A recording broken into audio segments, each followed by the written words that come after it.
Hey guys, thanks for checking out the first post-game thoughts video I'll be doing for one of my battle reports. For now, I'm going to leave these a little visually plain, not have the webcam up or not jump around photos and stuff like that. I'm going to see how that works, and then if I don't really like how it works, then I'll dedicate some more time to cherry picking screenshots here and there that I feel exemplify what I'm talking about at the time, and maybe editing those a little bit more so it's a little more obvious to you guys. But for this game, I was getting back in the swing of not only playing but also doing battle reports, so didn't have quite as many pictures as I usually prefer. So my apologies for that. I'll do better in the future. But so let's go back over the game that you may or may not have just watched, and we'll start with deployment. So actually, we know what we'll start even before deployment. We'll start with how supplies works as a mission. So like I said, I think I've only played supplies one time before this game. And looking over it quickly to remember myself, or to remind myself, it looked like a very advantageous turn one mission. You can run forward and pretty easily get to two of the tech coffins, especially if you're a faction that has smoke or some way to move forward without getting torn up. And then if you grab both of those, you just extract those models, hide them behind your army, body block, all that good stuff. And then pretty much the game is your opponent just coming to you and trying to take them from you. So I think the mission is actually a little more complex than it initially looks, and you can definitely build for it in different ways. So you can build for going for the rush play, but that's pretty obvious, and I think most factions can do it well without trying. Like I said, if you have smoke or something like that, you'll probably be fine. So the better thing to do is build for going second, in my opinion, because whoever wins the lieutenant role in that is probably going to go first most of the time because it looks advantageous for them to do so. So if you go second, the best thing you can have is somebody to chase down whoever your opponent's box carriers are. Something that's fast, something that has at least 6-4 movement. The faster, the better. So like in my list, Coattail's really good at that. He has super jump, pretty fast. He has EM grenades and a combi rifle, so he can deal with a diverse amount of threats. Really, really solid model to do that role. The Krakot, also very good at it. He is also usually going to have 6-4 movement and either super jump or climbing plus. So that's those are really good skills, obviously. And then he's just not as valuable as the Coattail is, so you don't mind trading him as much as you would the Coattail to get a box carrier down.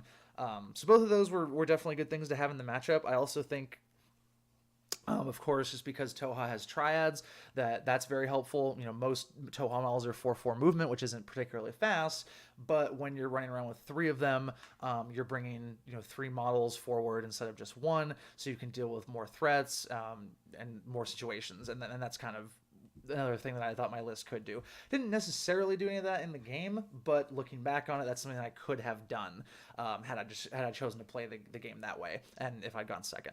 So going into deployment, I was mostly happy with my deployment. The big mistakes are, one, not having at least 1 or 2 of the Chaxa a little more forward in a defensive position, like I said, so that I can go and get those sensor sweeps off. It would probably only be like 2 orders, maybe if I use a coordinated order, I could get even more mileage out of it. And then once you get those sensor sweeps, it's just a lot easier to deal with threats. Like, for example, if I'd gotten 1 forward on the right hand side in the game on turn 1, I could have used my Galrel to kill 1, maybe 2 of those Straylocks. So that would have been some orders down and things like that, and also removed a lot of the resistance on the right hand side, but I didn't have that option available to me because I deployed them a little too far back, and it would have been too order intensive to get them forward. So that's something I certainly need to bear in mind on armies that have a lot of camo or TO camo in them. Another thing was I positioned my Calypsos very poorly. She was on the left hand side because, like I said, my usual strategy is to pair, or my supposed strategy is to pair the Liberto and the Calypsos and maybe 1 other model. It depends on how I'm feeling and what the board looks like and all that kind of stuff. And those are my things that go way out on the flank that I don't care about. The rest of my army is going to be somewhere else. Those guys are responsible for holding a third of the table by themselves, and they're very well equipped to do that because obviously the Calypsos could be anywhere. She has mines. She's TO camo, so she's very good at dealing with a lot of like lower end models in terms of like a firefight and all that kind of stuff. And then the Liberto is also has mines. He's a mine layer. He has a chain colt and a shotgun, so he's very good at being close. And then he's just so cheap. I don't care if he dies. So both of those models are very effective in those roles. But I did not deploy the Calypsos as well as I could have, and I also lazily did not move the Liberto on turn one to get him onto a better into a better line of fire. So some deployment mistakes there. What I should have done is put the Calypsos pretty much on the infiltrate line, so not past 24 but right on it, and then put her on top of one of the buildings, because that way she's seeing pretty much all approach angles.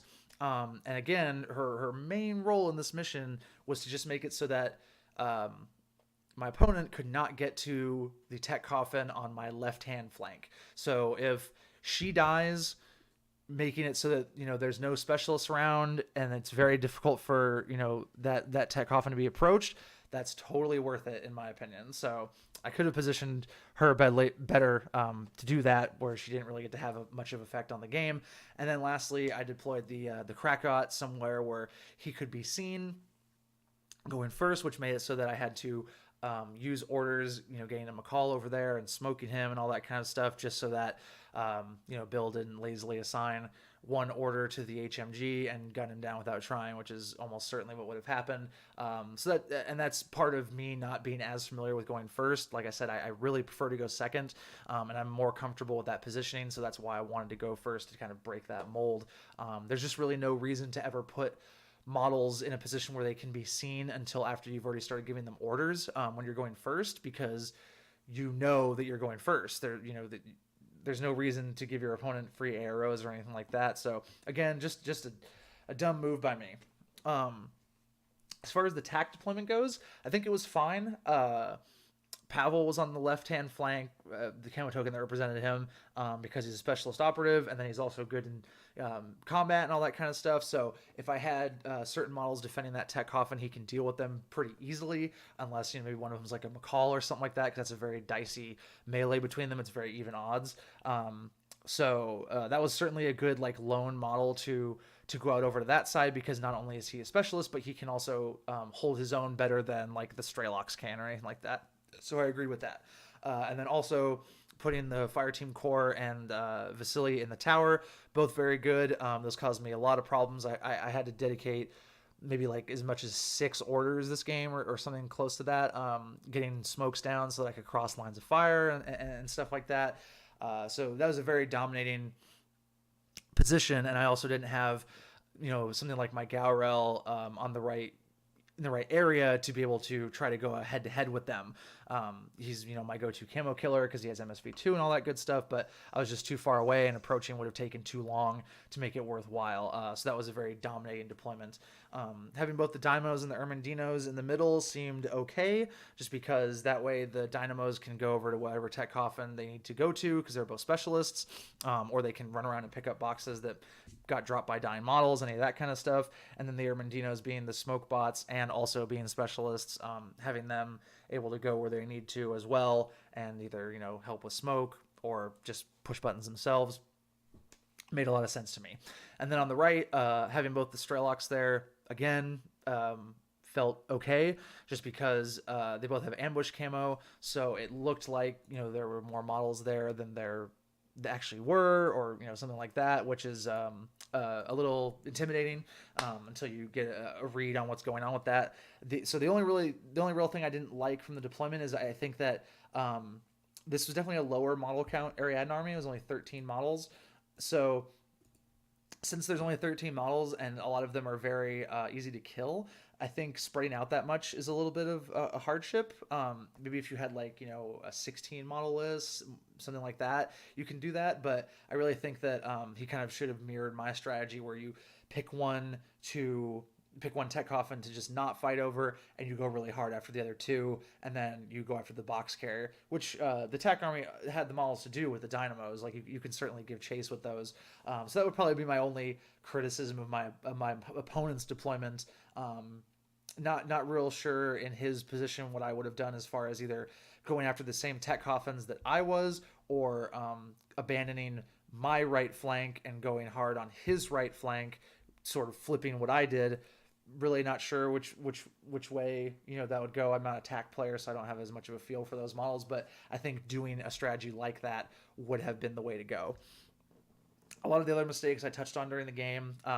The big one was not remembering that the coattail was a forward observer until I think it was like the bottom of turn 2 when I finally remembered that, or I looked at the army app on my phone and I noticed he was a forward observer or something like that. So that's just carelessness. That kind of stuff should never happen. You should always know exactly what all of the models in your list can do, as far as if they're specialists or not, what guns they have, what special rules they have, all that kind of stuff. So that was definitely a big blunder for me. If I had remembered that, I would have just gone really hard onto the center tech coffin, and then probably positioned a little bit more to defend the one on the left, because there wasn't that much stuff over there to grab it. I didn't know if the camo token was a specialist or not. And then there were a couple specialists in the fire team, but they're going to have to get off that building and stuff, and then they're going to have to come forward, and there's no way they're going to have enough orders to get back, so that would be a very risky proposition. So had I correctly played my model as having the role that it did, game would have probably been a very dominating victory for me, because I would have easily had 2 of the boxes, and then with multiple mine layers and how good Toha are arrows with triads and stuff like that, would have been very hard for the attack army to give chase and actually get to me and get those boxes, and especially make it out with them. So that's kind of the alternate reality version of this game where I play like not an idiot. And then that kind of mistake just cascades down the game. If you were looking at it, I didn't really do much with the coattail. I didn't get him involved all that much. So he was pretty much wasted in this list, which is a problem I've been having with him. It's a problem I have with a lot of models when I very first start using them, especially if they're solo models, because you have to use them just differently than stuff in triads, which if you play any other faction you're probably used to, but because I've only played Toha, it's a little bit weirder to me. And then there wasn't any like real good models for him to feast on as far as like heavy infantry or a tag to go EM grenade and all that kind of stuff. So he should have been on the back burner either way as far as an offensive piece, but I could have done a lot more on the mission with him, and that was where I failed in the role. Another big mistake that I brought up during the video was just messing up order of operations.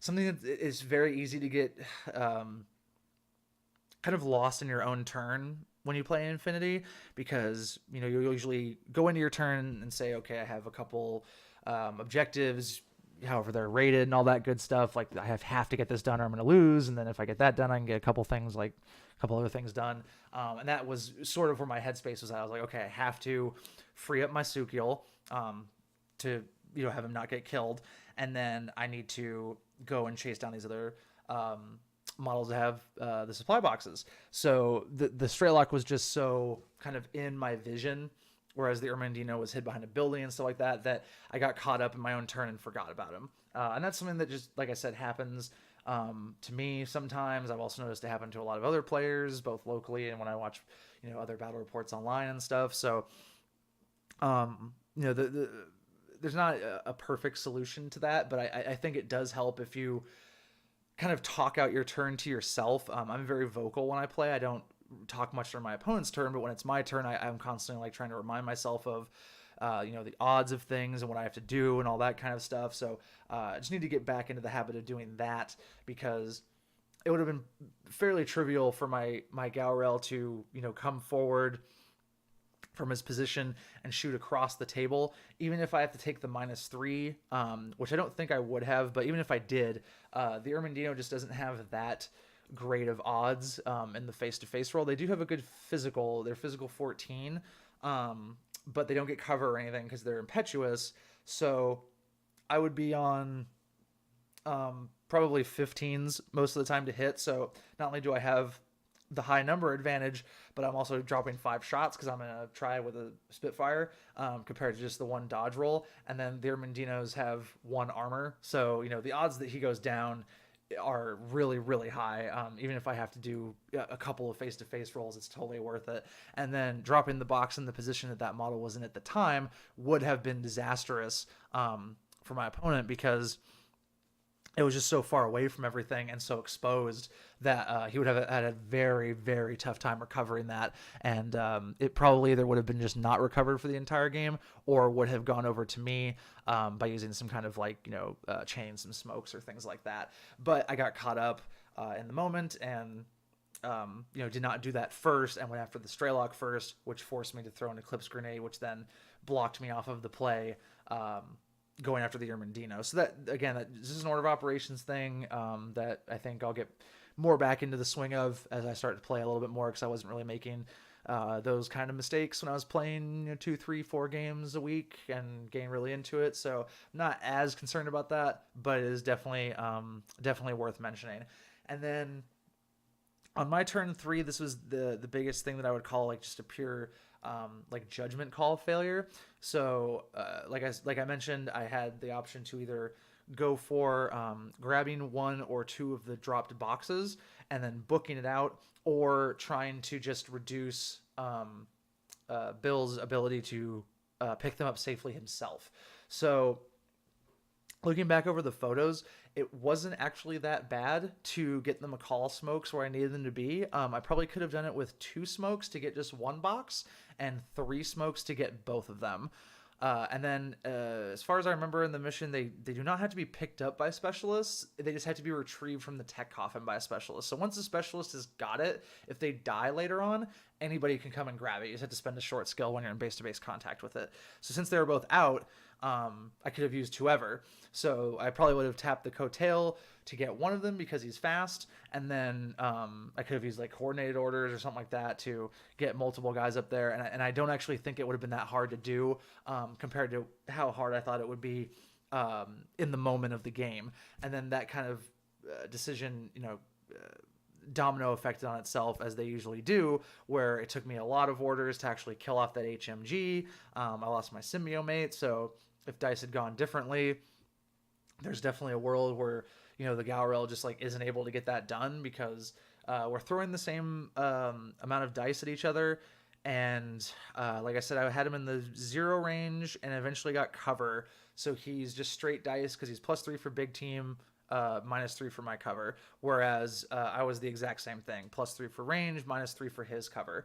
And then the veteran Kazakh has BS13, so we're throwing the same dice to each other, but he has a small advantage on the high number, whereas I don't. Obviously, my only advantage is that I have multiple wounds. So that was a very dicey engagement that I should not really have gone for. If I were to go for a play where I wanted to just start trying to kill models and stuff like that, I should have been a little bit more bold and engineered it so that the McCall can get back there and shoot multiple people and stuff. So then you're putting the onus on your opponent to choose correctly between some models dodging, some models shooting back, all that kind of stuff. He gets to place 2 templates because he would be in a triad at the time, all that. So kind of a mixture of just not seeing the right play, and then also not being aggressive enough with the option that I did take, even though it wasn't as good of an option as I wanted it to be.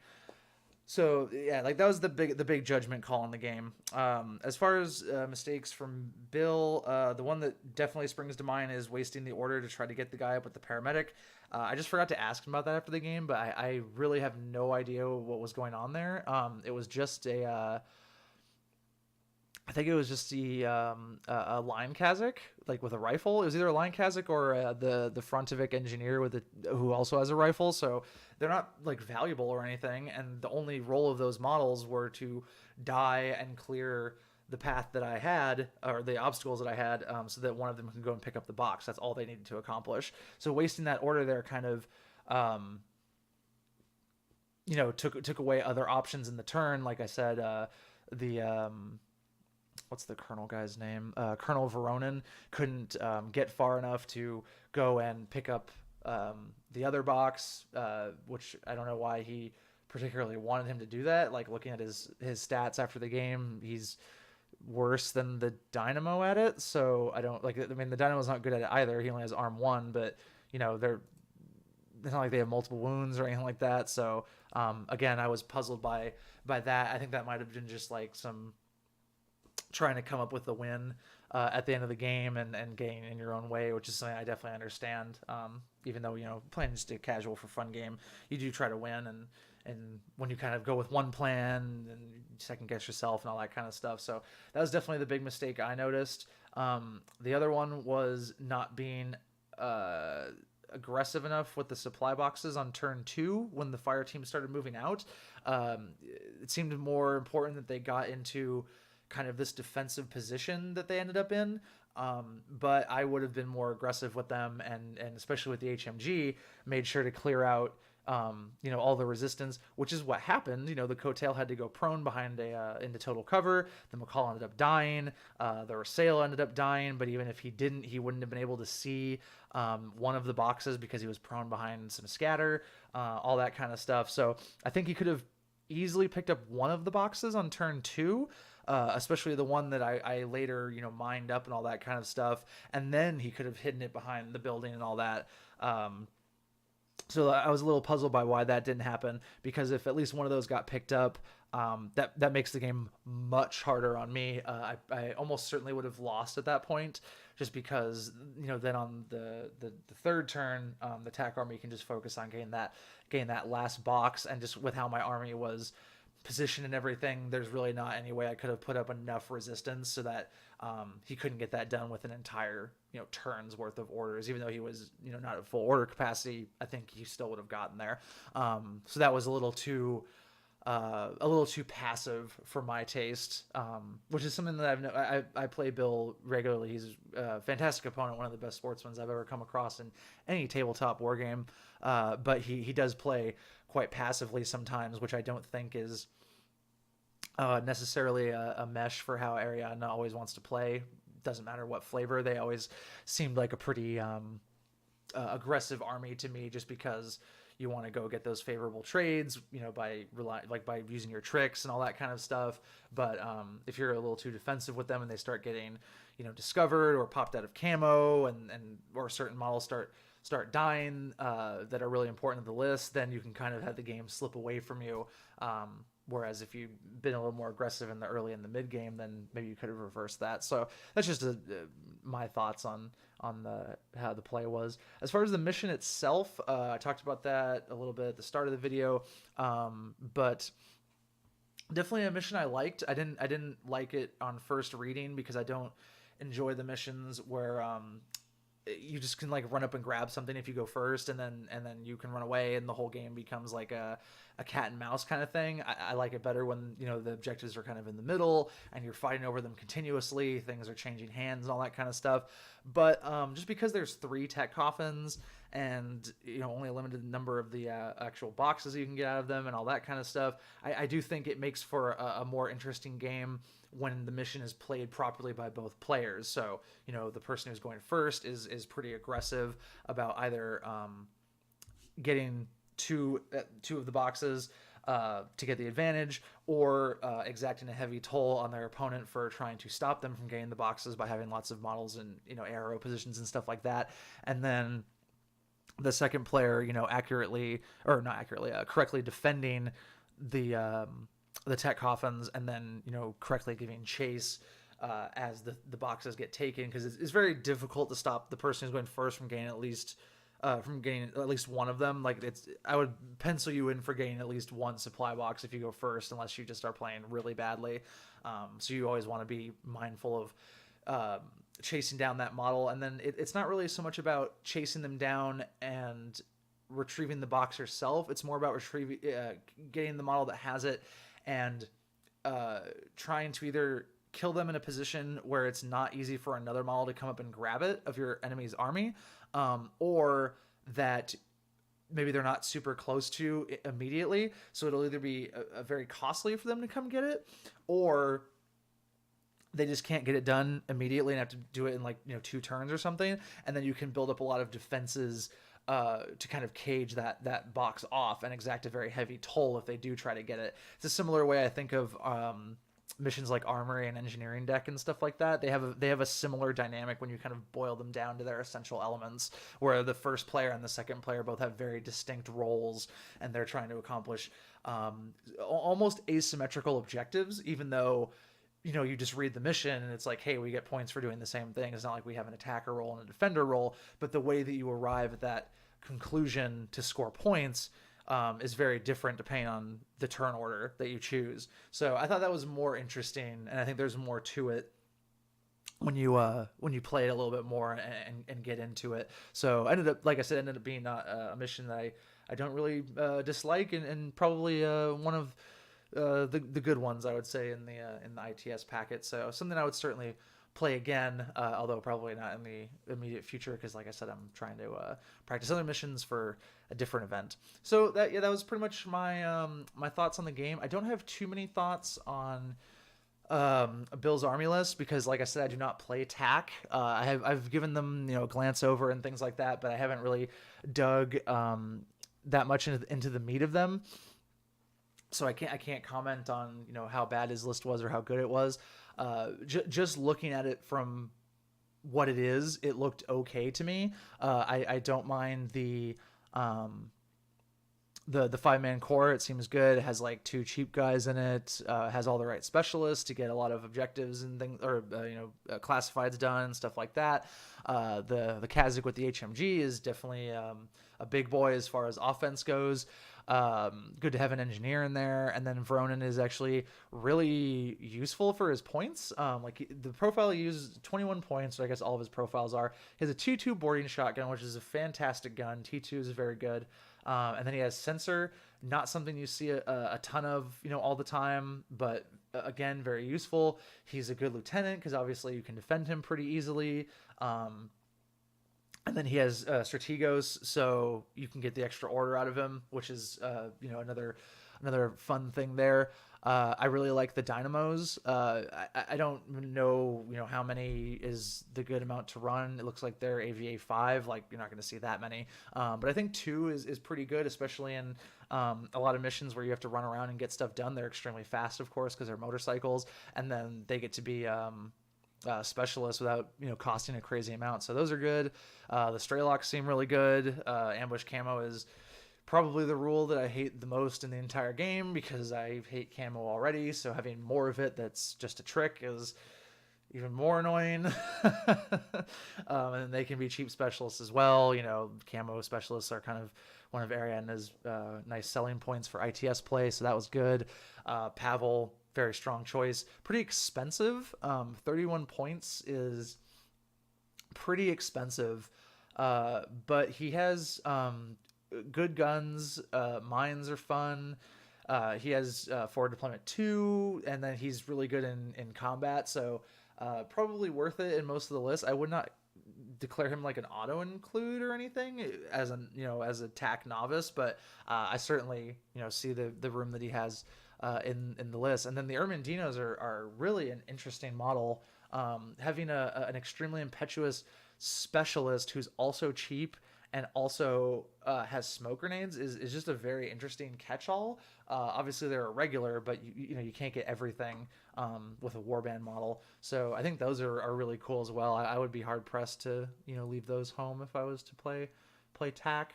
Vasily, I didn't like as much. This is kind of a personal preference, but I prefer my snipers to be very like anti-ODD and mimetism and stuff like that. So if they don't have at least MSV1, I'm usually not the biggest fan of them. He's a fine sniper. He has elite ballistic skill. A T2 sniper rifle is a very powerful gun, very scary. But I mean, he has chain of command, which is good, but a lot of the time these sniper models, once they kind of show themselves, a lot of people will target them immediately. So I don't know how much mileage you're going to get out of the chain of command. And then Dogged is also a bit of a weird rule for him. It's not bad to have Dogged, of course, but I don't know. It just doesn't feel like he's going to get a ton of mileage out of that every game.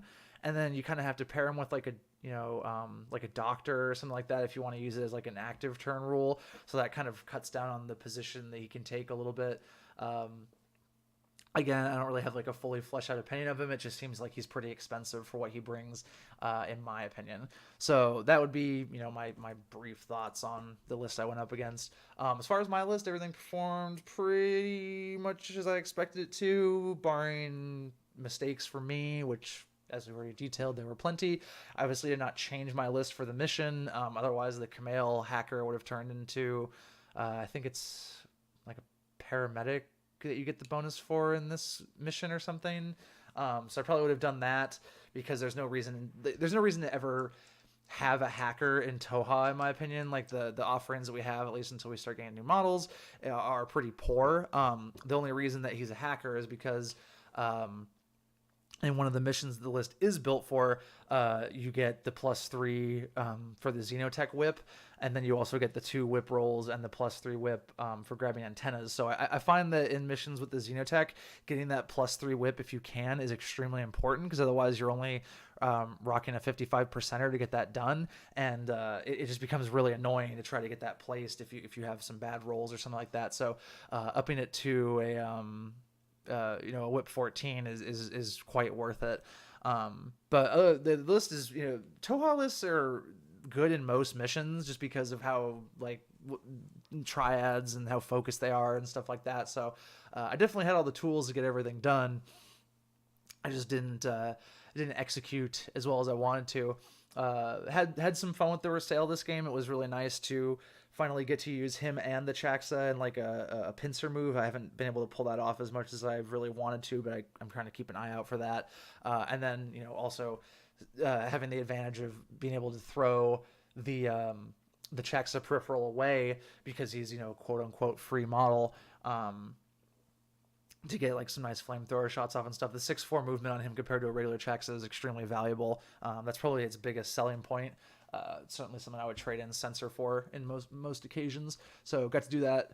And then didn't get to have as much fun as I wanted to with some of the other models. Like I wanted the Krakot to do a little bit more, and things like that. But, some positional mistakes, and because of the mission that we were playing wasn't quite the way I wanted it to go. But definitely feeling good about this list overall, and I'll be giving it some more trial by fires. One of the things that I really wasn't sure of is if I should bother running a second McCall, but I'm definitely glad that I made that choice, because I feel very uncomfortable when I only have one source of smoke in a list. If you're a faction that, has pretty easy access to smoke, which Toha do, because there was multiple times in this game where I needed the other McCall to go throw some smoke grenades, because the McCall in the triad was so far away that it would have been really order inefficient to get him to where he needed to be. It's just hard to have a smoke model be everywhere that they need to go.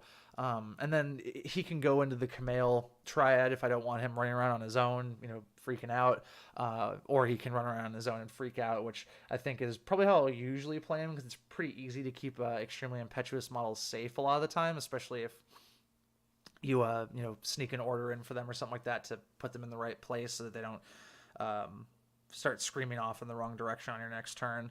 But yeah, definitely glad that I put him in there, because very hard for me to recommend building a Toha list with only one McCall, unless it was like, weird, like limited insertion or something like that. But they're just so good that leaving them home just feels bad. But yeah, that's pretty much all I have for this game. More of a straightforward game as far as talking about what went wrong, what went right. Just a lot of me forgetting stuff or not putting things in the right places, which would have led to a bigger win for me. Like I said, I think if we played this back, I would probably get like a 9-point win. Because I think getting both of my classifieds would still be hard under some circumstances. But I think I could have controlled all of the boxes really easily, just by getting 2 of them right off of the bat, and not messing up some of those things on the approach to whatever tech coffin would have been free. So definitely learning from that, but overall not too unhappy with the game, having not played in so long, and playing against an army that I'm not super familiar with, and things like that. So definitely a lot to learn from, and I've highlighted all of that, but not anything that I'm going to beat myself up about just quite yet. So that's all I got for this time. I'll probably have another report up pretty soon this week, because Monday, I'm recording this on a Sunday evening, but Mondays are the the league night or whatever you want to call it for my local meta. So I'm sure I'll get another game in then and bring it to you fine people. So as always, thanks for watching.